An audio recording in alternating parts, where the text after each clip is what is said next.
الله تعالی وقتی که موسی و هارون رو به نزد فرعون، ظالمترین عصر، فرعون زمانه، شخصیتی که دعوای الوهیت و پروردگاری کرد، گفت که به نزد وی روید و گپین ملایم گوید.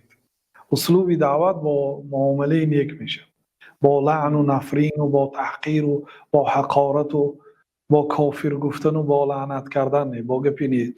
الله تعالی میگه که به سوی پروردگارت با وعظ نیک، با نصیحت خوب دعوت کن، سخنهای ملایم. ولو كنت فظا غلیظ القلب لانفضوا من حولك.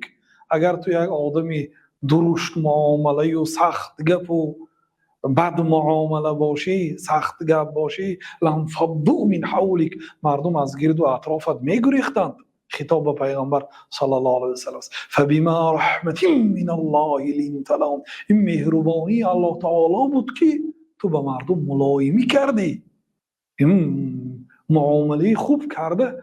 پیامبر صلی الله علیه و سلم در مدت 23 سال از یک آدم‌های بت پرست مشرک، یک آدم‌های ساختند که اونا صحابه گشتند. اونا در تاریخ بشریت بهترین انسان‌ها گشتند، محض به واسطه اسلوب نیک دعوت جناب رسول الله صلی الله علیه و سلم بود. و ما وظیفه دار هستیم که طبق دعوت پیغمبر صلی الله علیه و سلم دعوت کنیم. الله تعالی گفت که قل هذه سبیلی ادعو الی الله علی بصیرة انا و من اتبعنی. بگو ای پیغمبر صلی الله علیه و سلم، هذه سبیلی، راه من این است، ادعو الی الله، مردم رو به سوی الله دعوت میکنم، علی بصیرة، با چشم بینایی. یعنی آدم بینا به نابیناها راه نشان میدهد، نابینا به نابیناها چه راه نشان میدهد. بنابراین الله تعالی علم را در قرآن بینایی نامید.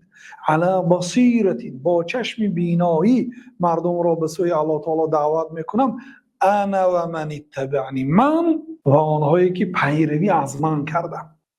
پیروان پیغمبر صلی الله علیه و سلم با همین راه و روش پیغمبر صلی الله علیه و سلم مردم را دعوت میکنند. یا ابتی، ای پدر جانم، برای چی تو عبادت میکنی یک چیزی که نمیشنود، گپ نمیزند، لا ینطق، گپ نمیزند، نمیشنود.